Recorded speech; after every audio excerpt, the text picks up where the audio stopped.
தாய்மார்களே, பெரியோர்களே,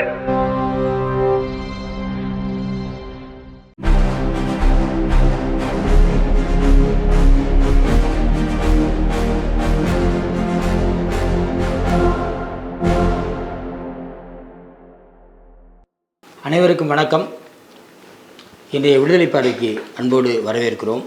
தோழர், ஒரே பகுத்தறிவு நாளேடான விடுதலை இன்று பல்வேறு செய்திகளை தாங்கியதாக வெளிவந்திருக்கிறது. ஆமாம், முதல்ல ஒருவரி செய்திகளை பார்த்துடலாம். நீங்கள் ஃபஸ்ட் முதல்ல என்ன தொடங்குங்க. ஒருவரி செய்தி. உயர்கல்வி நிறுவனங்களில் மாணவர்கள் தொடர்ச்சியாக தற்கொலை செய்வது குறித்து உச்சநீதிமன்றம் கேள்வி எழுப்பியுள்ளது. காரப்பூர் ஐஐடி மாணவர், கோட்டா நீட் பயிற்சி மையத்தினுடைய மாணவி ஆகியோர் தற்கொலை செய்து கொண்டதை குறித்து வழக்கு பதிவு செய்யப்பட்டுள்ளதா என்று கேள்வி எழுப்பியிருக்கிறது. பெருநிறுவனங்களின் அழுத்தத்தால் மரபணு மாற்றம் செய்யப்பட்ட 2 வகை அரிசி ஒன்றிய அரசு வெளியிட்டுவதாக மரபணு மாற்றத்துக்கு எதிரான கூட்டமைப்பு குற்றம் சாட்டியது. வரும் சட்டமன்ற தேர்தலிலும் வெற்றி பெற்று திராவிட மாடல் ஆட்சியை தொடரும் என்று திமுக சாதனைகளை பட்டியலிட்டு முதலமைச்சர் உரையாற்றியிருக்கிறார். உச்சநீதிமன்றத்தின் சொத்து விவரங்களை இணையத்தில் வெளியிட வேண்டும் என்று உச்சநீதிமன்றத்தின் முழு அமர்வு ஏற்கனவே சொல்லியிருந்தாங்க. அதன் அடிப்படையில் உச்சநீதிமன்ற நீதிபதிகள் 21 பேரின் சொத்து விவரம் இணையத்தில் வெளியிடப்பட்டுள்ளது. மற்ற நீதிபதிகளின் சொத்து விவரம் விரைவில் வெளியிடப்படும் என்று தெரிவிக்கப்பட்டுள்ளது. தமிழ்நாட்டில் ரஷ்ய கல்வி கண்காட்சி 6 நாட்கள் நடைபெற உள்ளதாக இந்த தென்னிந்தியாவுக்கான ரஷ்ய தூதர் வாலரி கோர்ஜவ் தெரிவித்துள்ளார். சிந்தாதிரிப்பேட்டையில் ஏறக்குறைய 3 கோடி ரூபாய் செலவில் நவீன மீன் அங்காடி துணை முதலமைச்சர் தெரிஞ்சு வச்சிருக்கார் அப்படின்னு ஒரு முக்கியமான செய்தி ஒன்று இருக்குது. தமிழ்நாட்டின் மின் உற்பத்தி திறன் 3267 மெகாவாட் அதிகரித்துள்ளதாக மின்சார வாரியம் அறிவித்துள்ளது. சிங்கப்பூர் ஆளுங்கட்சியில் 6 தமிழர்கள் இடம்பெற்றிருக்கிறார்கள் அப்படின்னு ஒரு தகவல், முக்கியமான தகவல் ஒன்று இருக்குது. தொடர்ச்சியாக உண்மைக்கு புறம்பான செய்திகளை வெளியிட்டு மதவெறியை தூண்டும் விதத்தில் பேசிக் கொண்டிருக்கின்ற மதுரை ஆதீனத்திற்கு சிவபக்தர்கள் குழு கண்டனம் தெரிவித்திருக்கிறது. தமிழ்நாட்டில் 100 நாள் வேலை திட்ட ஊதியம் 336 உயர்த்தி அறிவித்துள்ளனர் தமிழ்நாடு அரசு. நாடு முழுவதும் 200 விமானங்களின் சேவை வரும் 10ஆம் தேதி வரை ரத்து செய்யப்பட்டுள்ளது. இந்திய இராணுவ முப்படைகளின் ஆபரேஷன் சிந்தூர் தாக்குதலை தொடர்ந்து நாடு முழுவதும் 200 விமான நிலையங்களின் சேவை வரும் 10ஆம் தேதி வரை ரத்து செய்யப்பட்டுள்ளது. இந்த ஆண்டு மகளிர் சுய உதவி குழுக்களுக்கு 37,000 கோடியில் வங்கிக் கடன் இணைப்பு வழங்க இலக்கு நிர்ணயிக்கப்பட்டு உள்ளதாக துணை முதலமைச்சர் உதயநிதி ஸ்டாலின் ஒரு அறிவிப்பு கொடுத்திருக்காரு.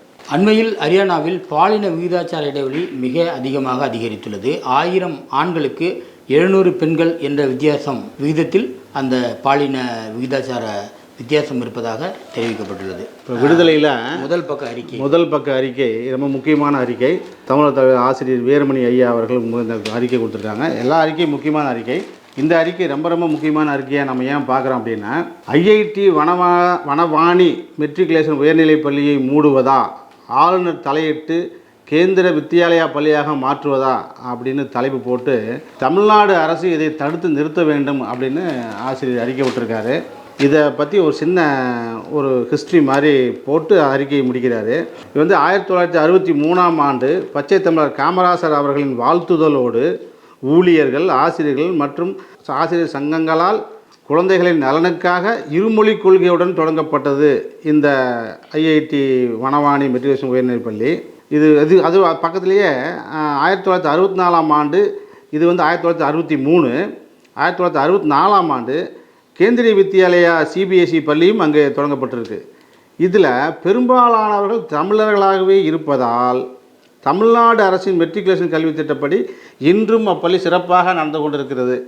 அந்த சமயத்தில் தான் நம்ம ஆளுநர் என்ன பண்ணியிருக்காருன்னா, இப்போ இந்த கல்வி ஆண்டில், அதாவது 2025-26 நாம் மேற்குறிப்பிட்ட 2 பள்ளிகளையும், அதாவது எல்கேஜி மற்றும் யூகேஜி வகுப்புகளில் மாணவர் சேர்க்கை கிடையாது எனவும், ஒன்றிய வகுப்பில் புதிதாக மாணவர் சேர்க்கை கிடையாது எனவும் சுற்றறிக்கை பள்ளி நிர்வாகத்தினால் பெற்றோருக்கு குறுஞ்செய்தி வழியாக அனுப்பப்பட்டுள்ளது அப்படின்னு அந்த பள்ளித்தலைவர் சேர்மன் எல்லாத்துக்கும் அனுப்பிச்சிருக்காங்க. இதுக்கு பின்னாடி பாருங்கள், யார் இதுக்கு பின்னாடி இருக்காங்க அப்படிங்கிறது ஆசிரியர் அறிக்கை சொல்கிறாரு. அதாவது தற்காலிக பதவி நீக்கத்தில் இருக்கும் பள்ளி முதல்வரையும் சில ஆசிரியர்களையும் ஆளுநர் ரவி அடிக்கடி அழைத்து கூட்டம் நடத்தி, இதே வேலை இவருக்கு, வனவாணியில் 99% மாணவர்கள் தமிழ்நாட்டைச் சேர்ந்தவர்களாக இருக்கிறார்கள், எனவே அவர்களை இந்தி படிக்க வைக்க வேண்டும் அல்லது இந்தி தாய்மொழியாக உள்ள மற்றவர்களை அதிகம் சேர்க்க வேண்டும் என உத்தரவிட்டிருக்கிறார். இவர் பாருங்கள், இவர் அதாவது தமிழ்நாட்டோட நலனை பற்றி அவரால் சிந்திக்கவே முடியல. தமிழ்நாட்டு நலன்னா அவருக்கு தமிழ்நாட்டு நலன் அப்படின்னா அவருக்கு வந்து பெரும் குழப்பம் இல்லை, எள்ளும் கொள்ளும் வெடிக்குது, அவ்வளோ ஆத்திரம் அவளுக்கு. ஏன்னா தமிழ்நாடு கல்வியில் இவ்வளோ சிறப்பாக இருக்குது, தடுக்கிறதுக்கு நாமளும் என்னென்னமோ முயற்சி பண்ணுறேன், விட மாட்டேங்கிறாங்க அப்படின்னு கடைசியில் இந்த மாதிரி வேலை செஞ்சுருக்காரு. இதை வந்து உடனடியாக தமிழ்நாடு அரசு தலையிட்டு இதுக்கு ஒரு தீர்வு காணணும்னு சொல்லி ஆசிரியர் முக்கியமாக அறிவிப்பு கொடுத்துருக்காரு. இங்கே ஒரு முக்கியமான தலையங்கம், ரொம்ப உருக்கமாக படிக்கும்போதே நமக்கு ரொம்ப சோகம் கவிக்கொள்ளும் அளவிற்கான ஒரு தலையங்கம். மத்திய பிரதேச மாநிலம் இந்தூரில் வந்து 3 வயது ஒரு குழந்தை வந்து ஜெயின் மதத்தினுடைய அந்த சடங்குப்படி சாப்பிடாம உயிர் துறக்கிறது இருக்கு பாருங்க, அது வந்து அதுக்கு பேர் வந்து சந்தாரான்னு சொல்லுவாங்க. சந்தாரா சாப்பிடாம உட்காந்து உயிர் துறக்கிறது, அது வந்து வயதானவங்க செய்வாங்க. அந்த குழந்தை பிறக்கும் போதே கொஞ்சம் மூளைவாதம்னு சொல்லுவாங்க பாருங்க, அந்த மாதிரியான ஒரு சின்ன குறைபாட்டோட பிறந்திருக்கு. அப்படிங்கிறதுனால அதை வந்து அதுக்கு சாப்பாடு கொடுக்காம குழந்தை என்ன தானாவே முடிவெடுக்கும். ஆமாம், சாப்பாடு கொடுக்காம கொண்டுட்டு 3 வயசுக்குள்ளே என்ன தெரியும், என் பொண்ணு வந்து தான் எங்கள் குழந்தை தான் வந்து சின்ன வயசில் சாந்தாரா இது வச்சுன்னு அந்த சாதனை பட்டியலில் இடம்பெறதுக்கு அந்த பெற்றோர் முயற்சி பண்ணுறாங்க. அப்படிங்கிறது ஒரு கொடூரமானது அப்படிங்கிறத வந்து சொல்லியிருக்கு. இது வந்து இப்படி ஒரு கொடூரமான மூடநம்பிக்கை கொலை. இதை குறித்து இது பற்றி வந்து எந்த விதமான வழக்கு பதிவும் செய்யப்படலை அப்படிங்கிறத வந்து தலையங்கம் சுட்டி காட்டுது. பொதுவாக குழந்தைகளுக்கு கருவில் இருக்கும்போது தாய்க்கு வந்து மன அழுத்தம் இருந்தாலோ அல்லது ஊட்டச்சத்து குறைபாடு இருந்தாலோ அல்லது திடீர்னு மின்சாரம் அந்த மாதிரி ஏதாவது ஒரு தாக்குதலுக்கு உள்ளானாலோ குழந்தைகளுக்கு இந்த மாதிரியான குறைபாடுகள், நரம்பியல் சார்ந்த குறைபாடுகள் வாய்ப்பு இருக்கு. ஆமாம், அப்படி இருக்கும்போது அதில் வந்து அதுக்கெல்லாம் வந்து தமிழ்நாட்டில் வந்து ரொம்ப சிறப்பான ஒரு சுகாதார கட்டமைப்பு இருக்கு தமிழ்நாட்டில். அதெல்லாம் நிவர்த்தி பண்றதுக்கான கட்டமைப்பு இங்கே இருக்கு. அதற்காகவே வந்து ஒரு தனி மருத்துவமனை இருக்கு, அதற்காகவே ஆலோசனை மையம் இருக்கு. நீங்க பாத்தீங்கன்னா அது அந்த குழந்தைகளுக்கு ஆரம்பத்துல இருந்தே அதை பயிற்சி கொடுக்கும் கலைஞர் கருணாநிதி நகர்ல வந்து சென்னையில் இருக்கு. இங்கே தமிழ்நாட்டில் அப்படியான அமைப்பெல்லாம் இருக்கு. வட இந்தியாவில் அதை பற்றியான விழிப்புணர்வு இல்லாமல் இப்படி வந்து ஒரு கொலையை பண்றாங்க. மத காரணம் அப்படிங்கிறதுனாலே இது வந்து சாதாரண மரணம்னு கடந்து போகக்கூடாது. இது வந்து ஒரு கொடூரமான படுகொலை. சட்டப்படி என்னோட மத இதை வந்து கடைபிடிக்க எனக்கு உரிமை இருக்குது அப்படின்னு சொல்கிற அந்த விஷயம்லாம் இதில் அடிபட்டுடும். இது வந்து எல்லாத்துக்கும் மேலே சட்டப்படியும் தவறானது, நீங்கள் வந்து மனிதநேயப்படியும் தவறானது அப்படிங்கிறது வந்து சுட்டி காட்டியிருக்கு. இது சட்ட அறிஞர்களுக்கும் அரசியல் கட்சி தலைவர்களுக்குமான ஒரு தகவலாக குரட்டை விட்டு உறங்குகிறதா சட்டப்பிரிவு 51AH என்று தலையங்கம் சொல்கிறது. The man who does not fit in to frames அப்படின்னு பெரியார் சொல்லுவாங்க. அவர் வந்து இயற்கை அறிவியலாளர். பெரியாரிசம் அப்படிங்கிறது இயற்கை அறிவியல்.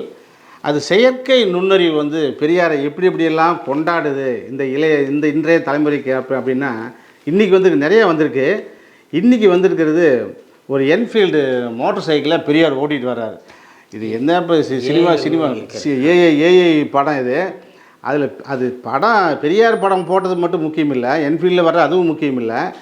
பின்னாடி ஒரு பள்ளி மாணவி கையில் ஒரு புத்தகமும் இந்த கையில் ஒரு பேனாவும் வச்சுக்கிட்டே உற்சாகமாக வர்ற மாதிரி பார்த்து அமைச்சிருக்காங்க. அதாவது பெரியாரின் துணையோடு பெரியாரோடு பயணித்து பெண்கள் கல்வியில் எப்படி முன்னுக்கு வர்றாங்க அப்படிங்கிறது ஒரு படம் சொல்லுது. இன்னொரு படம் அதே பக்கத்தில் ஒரு படம், இது அதை விட உணர்ச்சி வசமாக பார்க்குறதுக்கு. இது வந்து 2 கல்லூரி மாணவிகள், பட்டம் பெற்ற கல்லூரி மாணவிகள் பட்டத்தை கையில் வச்சுக்கிட்டு பெரியார் தங்க 2 தோல்லையும் வச்சுக்கிட்டு அவங்க உற்சாகமாக நிற்கிறது பார்த்தா படம் போடுவாங்க. அங்கே ஆனால் இதெல்லாம் ஏஐயில் இருந்த படத்தில் 4-5 பெண்கள் இருக்கிற மாதிரி இருக்கும். ஆமாம், இதில் இப்போ அது சுருக்கியிருக்காங்க. அப்படி 4 படம் இருந்தாலும் இது 2 படங்களும் பெண்ணுரிமை பெரியார் கொண்டாடல, பெரியார் இயக்கம் அது பெருசாக அது சுட்டி காட்டல. ஆனால் பெண்களே அப்படி அதை புரிஞ்சுக்கிட்டு செய்கிறாங்க அப்படிங்கிற மாதிரி அந்த படத்தை அமைச்சிருக்கிறது வந்து இது எந்த நவீன காலம் வந்தாலும் பெரியார் அதோடு பொருந்தி போவார். அதனால தான் அவருக்குன்னு ஒரு சட்டகம் இல்லை, அதில் அடங்க மாட்டார். காலம் மாற அதுக்கு தகுந்த மாதிரி பெரியாரையும் மாறிக்கிட்டே இருக்கும், மக்களுக்கு பயன் தரும் அப்படிங்கிற மாதிரி இந்த செய்தி ஒரு அருமையான செய்தி. இன்னொரு முக்கிய செய்தி, மகிழ்வான செய்தியோடு நிறைவு செய்வோம். +2 தேர்வு முடிவுகள் இன்றைக்கு வெளியாகி இருக்கின்றன. ஆமாம், மாநிலம் முழுவதும், அதாவது மாநிலத்தினுடைய தேர்ச்சி விகிதம் 95.03 விழுக்காடு மாநிலத்தினுடைய தேர்ச்சி விகிதம். வழக்கம் போல் மாணவிகள் தான் அதிகமான தேர்ச்சி விகிதம். குறிப்பாக 95.7% வந்து மாணவிகளும் 93.16% மாணவர்களும் தேர்ச்சி பெற்றிருக்கிறார்கள். இந்த தேர்ச்சி விகிதத்தில் பார்த்தீங்கன்னா மாவட்ட அளவில் பார்த்தீங்கன்னா அரியலூர் மாவட்டம் முதலிடத்தில் இருக்குது. அடடே, சரி, ரொம்ப சிறப்பாக இருக்கு. பொதுவாக அதுதான் முக்கியம். அப்புறம் பெரியார் கல்வி நிறுவனங்கள் மிகப்பெரிய சாதனை படுத்தினா பெரியார் கல்வி நிறுவனங்களில் இருக்கிற எல்லா பள்ளிகளிலும் எல்லா மாணவர்களும் 100% தேர்ச்சி. அதில் குறிப்பாக ஜெயங்கொண்டம் பார்த்தீங்கன்னா அதான் அரியலூர் தான். இப்போ ஜெயங்கொண்டம் பார்த்தீங்கன்னா அங்கே 79 பிள்ளைங்க தான் தேர்வு எழுதினாங்க, 70 பேர் பாஸ் பண்ணியிருக்காங்க.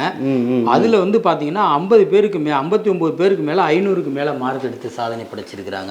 சிறப்பு. அந்த எந்த மாவட்டம் பின்தங்கி இருக்கோ அந்த மாவட்டத்திலேருந்து இந்த மாதிரி சாதனை வர்றது காலத்தின் கட்டாயம். நாகம்மையார் குழந்தை இல்லத்தில் அது மாதிரி 6 மாணவிகள் படித்து 6 பேரும் தேர்ச்சி பெற்றிருக்காங்க. இதை ஒட்டி நம்முடைய தமிழக தலைவர் ஆசிரியர் அவர்கள் ஒரு வாழ்த்து செய்தி வெளியிட்டிருக்கிறார். திருச்சி, ஜெயங்கொண்டம் ஆகிய ஊர்களில் நமது பள்ளிகளான அறக்கட்டளை நடத்தும் பள்ளிகள் +2 தேர்வு முடிவுகள் நமக்கு எல்லையற்ற மகிழ்ச்சியையும் பெருமிதத்தையும் அளிக்கின்றன. 100க்கு 100 வெற்றி பெற்ற மாணவ கண்மணிகளுக்கும் அப்பள்ளிகளின் முதல்வர்கள், தலைமை ஆசிரியைகள், ஆசிரியர் பெருமக்கள், தாளாளர்கள், பணியாளர்கள் உட்பட அனைவருக்கும் வாழ்த்துக்களை தெரிவித்துக் கொள்கிறோம். இதுபோன்ற உரையாடல்கள், முக்கிய உரைகள், நேர்காணல்கள், திரைப்படங்கள், ஆவணப்படங்கள், குறும்படங்கள் உள்ளிட்ட ஏராளமான காணொலிகள் பெரியார் விஷன் OTTயில் தொடர்ச்சியாக ஒளிபரப்பப்படுகின்றன. அவற்றை காண பெரியார் விஷன் OTTயை பதிவிறக்கம் செய்து சந்தா செலுத்துமாறு கேட்டுக்கொள்கிறோம். நன்றி, வணக்கம்.